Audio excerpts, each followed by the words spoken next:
अस्सलाम वालेकुम गाइस। आज मैं फिर हाजिर हुआ हूँ एक नए टॉपिक के साथ जो बहुत ही बिल्कुल आसान है। यूज टू के साथ वुड। तो इसके जो है ना पास्ट में किया करता था। पास्ट में इसकी मीनिंग होती है किया करता था।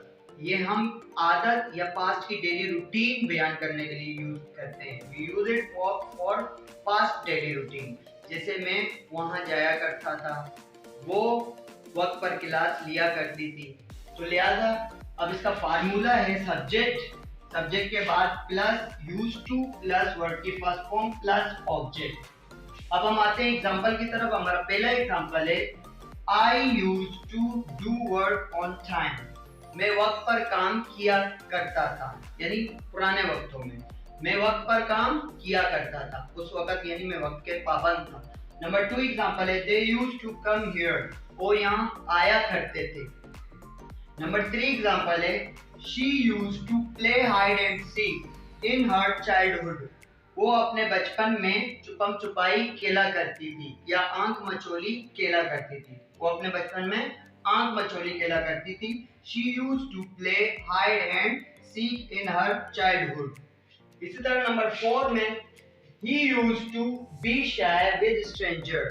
वो अजनबियों से शर्माया करता था। नंबर 5 है we use to watch TV at 9 o'clock। हम 9 बजे टीवी देखा करते थे। नंबर 6 है Ali use to take class on time.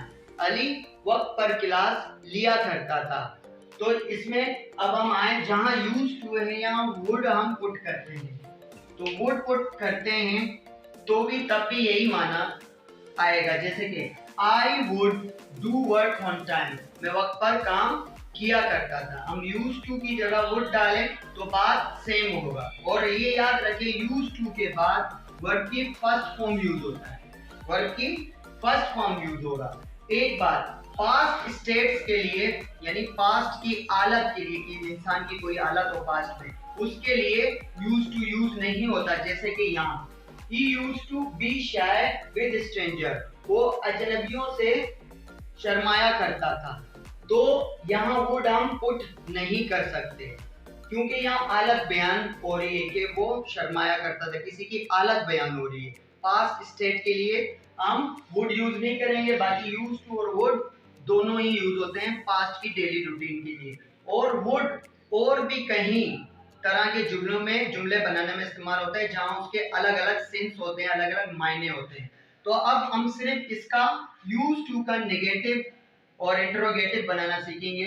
I use to do work on time. मैं वक्त पर काम किया करता था। अगर इसका नेगेटिव बना मैं वक्त पर काम नहीं किया करता था तो आई डिड नॉट। तो हम क्या यूज करेंगे? Did helping word. I did not use to do work on time. मैं वक्त पर काम नहीं किया करता था। इसी तरह अगर सवालिया हो तो हम डिड शुरू में लाएंगे। Did I use to do work on time. क्या मैं वक्त पर काम किया करता था? तो सवालिया निशान भी हम पुट करते हैं। इसी तरह सवालिया इंकारियां दोनों हो तो हम डिड और सब्जेक्ट के बाद नॉट यूज करेंगे। Did I not use to do work on time. मैं वक्त पर काम नहीं किया करता था। इसी तरह अगर हम चारों जुमले आपके बन गए, यानी एडजेक्टिव, नेगेटिव, इंट्रोगेटिव और नेगेटिव इंट्रोगेटिव दोनों, चार जुमले बनते हैं। I use to do work on time, I did not use to do work on time, second did I use to do work on time, third did I not use to do work on time. तो इसी तरह ये तो आप सीख गए। अगर जब हम यहाँ वुड यूज करें तो वुड अगर हम लगाएं, वुड पुट करें तो वुड के साथ हम सिर्फ नॉट पुट करते हैं। इसमें did not helping verb would जब आएगा तो did not helping verb use नहीं होगा। सिर्फ यूज टू के लिए डिड नॉट यूज होता है।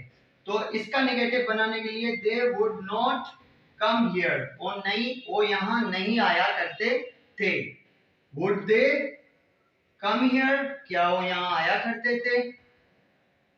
Would they not come here. क्या वो यहाँ नहीं आया करते थे?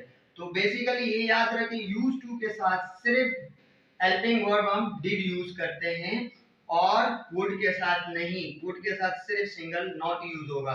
तो मैं उम्मीद करता हूँ आज का टॉपिक आपने अच्छे से समझ लिया, और तब तक के लिए हमें इजाजत दें। हम मिलते हैं हम नई वीडियो में, तब तक के लिए इजाजत दें। अल्लाह हाफिज।